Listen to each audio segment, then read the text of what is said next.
Случайно ничего не происходит, случайно.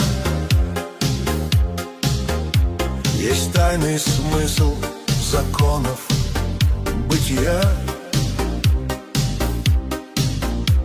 Написано: кто ищет, тот находит,